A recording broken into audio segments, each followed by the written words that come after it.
Hello friends, आज हम topic discuss करें क्लास 12 से। और जो क्वेश्चन लिया है वो हमने 3D चैप्टर से लिया है। एक छोटा सा ट्रिकी क्वेश्चन है, ध्यान से देखते हैं। Cartesian equation of a line आपको गिवन है और कह रहा है कि find the direction cosine of a line parallel to the given line.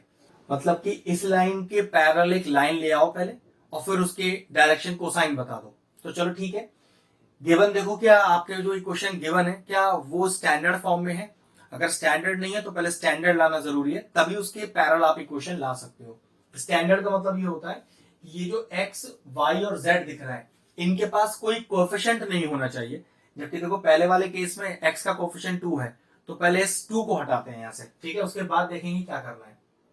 तो 2 कॉमन लीजिए, तो यहां कितना आ जाएगा x माइनस का half upon √3 is equal to, आगे कोई चेंज नहीं क्योंकि एज इट इज बिल्कुल स्टैंडर्ड में ही दिया हुआ है सब कुछ आपको।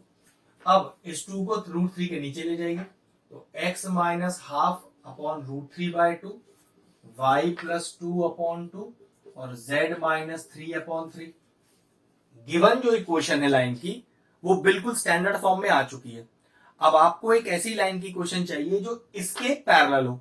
तो ध्यान रखना, जो इक्वेशन आप लाओगे उसमें रिक्वायरमेंट किस किस चीज की है देखो जरा।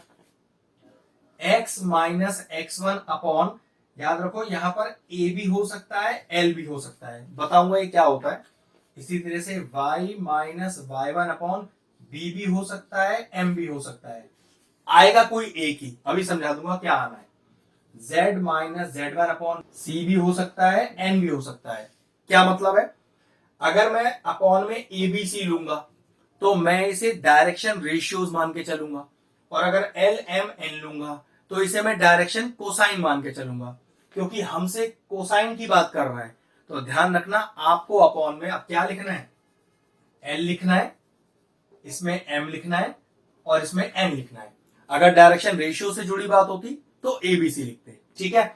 अब सबसे पहले हमें इस इक्वेशन की वैल्यू लानी है। तो ध्यान रखना, आपकी क्योंकि इक्वेशन पैरेलल है तो ये जो पासिंग थ्रू द पॉइंट है ये उल्टे साइन करके इस इक्वेशन में पुट हो जाएंगे। तो देखो x उल्टा साइन करो प्लस हाफ अपॉन, अभी छोड़ देते हैं अपॉन को, फिर ऐसी y उल्टा साइन करो -2 अपॉन, और ऐसी z उल्टा साइन करो +3 अपॉन।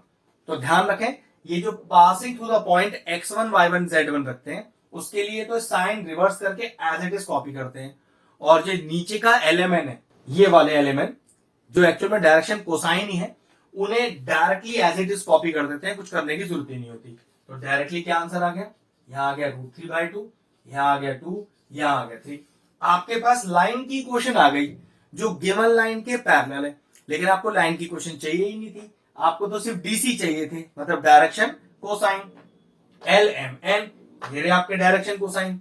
वैसे आंसर तो यही छोड़ा जा सकता है, लेकिन अगर आप इस फ्रैक्शन को थोड़ा सा सॉल्व कर लो तो ज्यादा बेहतर हो जाएगा। वो कैसे, 3 फ्रैक्शन नंबर है ना, तो आप क्या करो, इसके डिनोमिनेटर में सबको 2 से मल्टीप्लाई कर दो। बिल्कुल हाँ, ऐसा हम कर सकते हैं।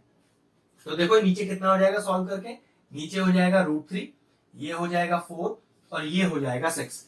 अब समझ लीजिए कि ये आपका फाइनल आंसर है कि आपके जो डायरेक्शन कोसाइन एलिमेंट है वो हो गए √3, 4 और 6, मतलब L M N ये हो गए आपके पास √3, 4 और 6। अगर आप आंसर चेक करोगे बुक के पीछे तो आपको इस फॉर्म का आंसर दिखाई देगा, लेकिन अगर आप √3/2, 2 और 3 पे भी छोड़ देते तो गलत नहीं था, वो भी करेक्ट था। लेकिन अगर ये एमसीक्यू लेवल का क्वेश्चन होता तो आपको √3/2, 2 और 3 हो सकता दिखाई ना देता, आपको सिर्फ √3, 4 और 6 दिखाई देता।